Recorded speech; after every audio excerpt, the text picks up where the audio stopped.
Good morning or good evening YouTube, I'm back here with another video, and today we are taking a look at a tier list again. It's going to be Resonance Tag Team this time, and I've been looking forward to this one here, and I think all of you also might have been waiting for this one here. Some very great heroes, so let's just jump into it. Before we start here, I have to remember that this is a personal opinion, it's a subjective tier list. I'm the one doing it, obviously, and I do it from my experience of almost 3 years with the game, and also as a top player in a top guild with the perspective of an end game, but also trying to take into consideration early game, mid game, and how valuable is the hero to use your resources, because the thing is that we don't have a lot of Dragon Eyes and stuff like this to exclusive our heroes in this game, right? So you want to use them the best way possible, and I've tried to take into consideration that. I've also tried to take into consideration how I think the hero will perform the rest of the year. This is a 2025 tier list, so obviously in 2026 it might look different, but let's just jump into it. So the first hero we have on the list is Hogarth here, and Hogarth is a very nice hero. He can be used in PvP and PvE. He's mostly a PvP hero though, and he needs a lot of defense if you're going to pair him with someone like Mingjing.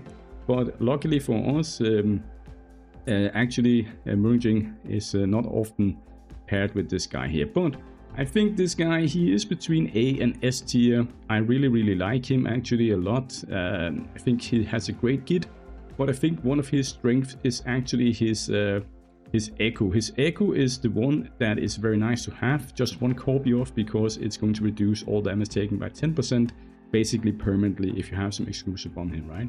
But I think he is an S tier hero. I think he is an S tier hero. You can't go wrong with Hogarth if you put your Dragon Eyes into him or you get copies of him. Very nice hero.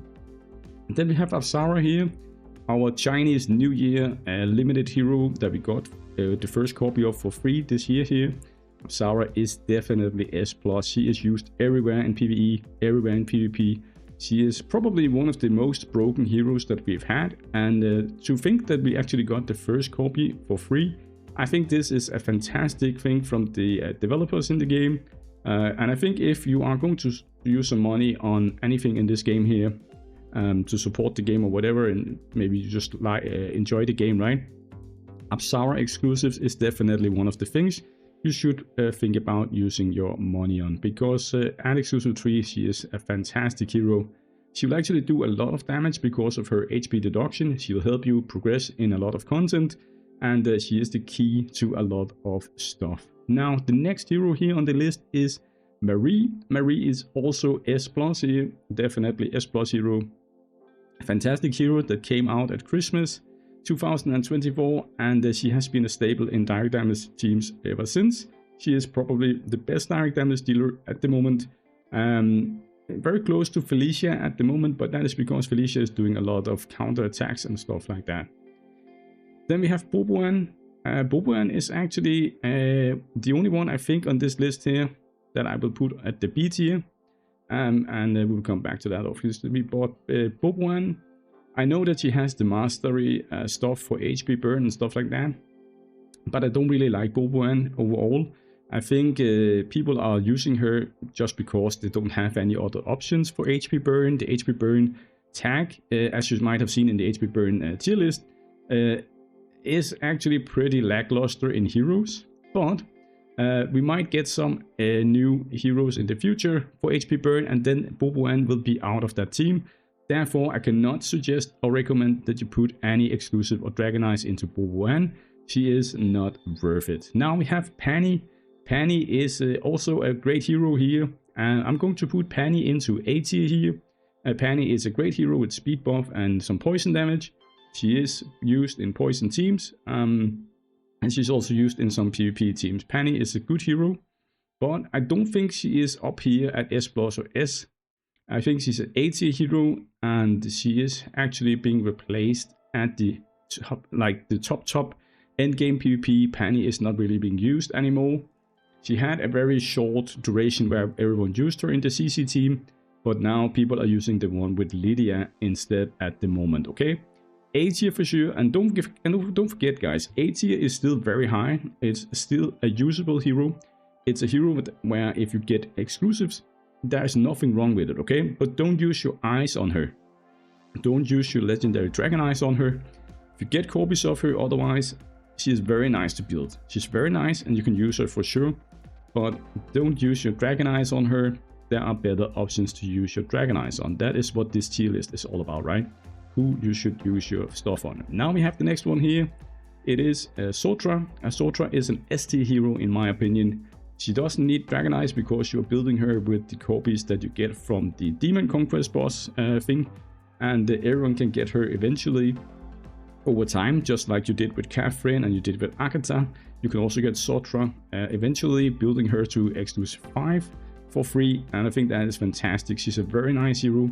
Nice shielding, nice debuffs, nice turn meter manipulation, and just an overall great hero that we can get for free. So S+, S tier for me for sure. Then we have the next hero here. It is going to be Anzi, and I'm going to put Anzi at S tier here. And he is S tier for me because he is just very easy to build. Well, not easy to build, but he's a legendary hero. He's not a limited hero, right? I think Anzi here is on the edge of S+ and S tier, but I also think that very soon we might get some counter to him, because yeah, he's not a limited hero, and usually I don't think developers like if we are using heroes that are not limited heroes in everything, right? But with that said, I think Anzi is a fantastic hero. He's S tier because you cannot go wrong by putting eyes into him. Very, very strong, CC immune if you have enough crit damage from the beginning of battle, does a lot of damage, kills limited heroes, is used in a team with Hana. Fantastic hero overall. Then we have the next hero here. It's Makati, actually the newest hero in the game that we have.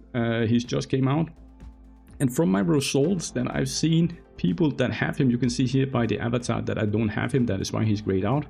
But what I'm seeing in the PvE side of things, actually he's doing more damage than Chelsea, and Chelsea used to be the best burn damage dealer, but now Makati is doing more damage than Chelsea. And if you have both Chelsea and Makati, then you can do some great damage with burn team, and you can do some PvE progression. So Makati definitely S tier for me, because if Chelsea is an S tier, then he is also an S tier in this, right?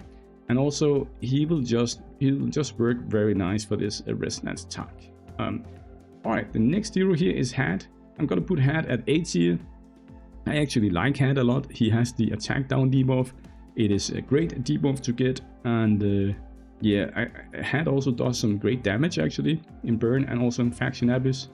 So I think Had is definitely an A tier for me. I would not use my dragon eyes on him, but if you get copies of him, he's definitely worth it, just like Penny. Then we have Nikki here, S+ for me for sure. She is one of my favorite heroes in my account. I love Nicolette. She's very, very strong. Good thing with exclusive 3. She has that extra damage buff and stuff like that. Fantastic hero. Definitely S+ if you get copies of Nicolette. You can't go wrong with that. Then we have Elias here. I'm going to put her at S tier. I was going to think about A tier because she's actually just used in some certain common spot. Then comes the issue that you actually need exclusive 2 on her, I think it is, to make her function in the CC team. So I'm going to put S tier here because she is a very good hero to have in PvE and PvP. She's also used in some of the progression at high level in Planet Rift, where you need her to buff strip. So definitely S tier for me. You can put eyes into her, but obviously put eyes into some of the other heroes if you have them instead. Maybe we'll do like this here and put Hogarth off here. Probably do like this here, I think, if it was me. Then we have Raina. I love Raina here, also used in PvE and PvP. You can use her for faction abuse. She's very great. She will help you clear the faction abuse 30, which is very hard for resonance tag. But you can also use her for the PvP side of things. She's very mandatory at the moment in the CC team. And I would definitely put my eyes into Raina at exclusive 3. She will have a shield that cannot be removed, and she's doing a ton of other things, and Raina is just a fantastic unit. Definitely S tier for me. Then we have Jocelyn here. Jocelyn is also another fantastic hero, and I would also put her in S tier here. for sure. She is having all the buffs that you need for direct damage dealer, resolute buff, speed buff, attack buff, feebleness and tenacity down. She has everything basically, and definitely S tier. Cannot go wrong with that. You can put your eyes into her, it's not an issue. Then we have Tyrell, also S tier in my opinion.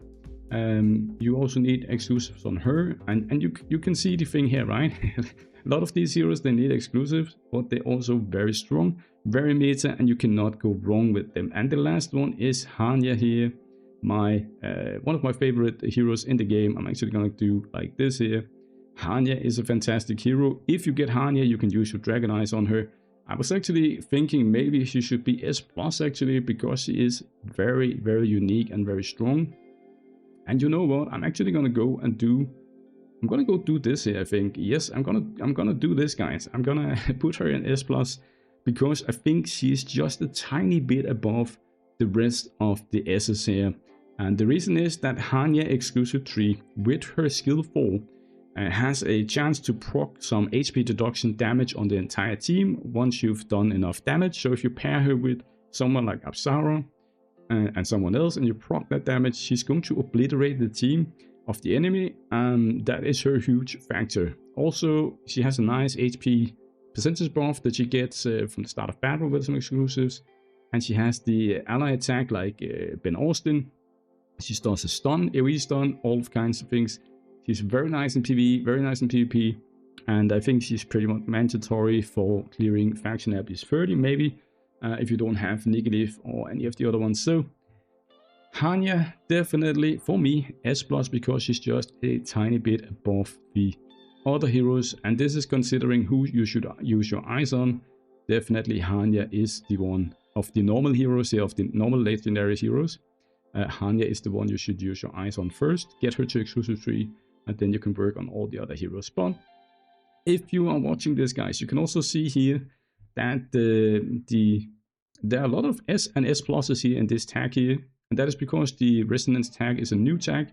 It's also a dual tag, which means that they will have they have other stuff like burn, internal injury and stuff like that, right? And then they also have the resonance. But for the resonance tag, this is how it looks like. So if you get any of these heroes here in S+ or S, you can safely build them with Dragon Eyes, and you can safely use your resources on them, give them the best gear you have on your account. They will be worth it, I promise you. They will be worth it. Alright guys, thanks for watching this video, and don't forget to like and subscribe to the video, guys. Don't forget to put some comments down below, tell me what you think about this tier list here, and have a great day, guys. Cheers, bye.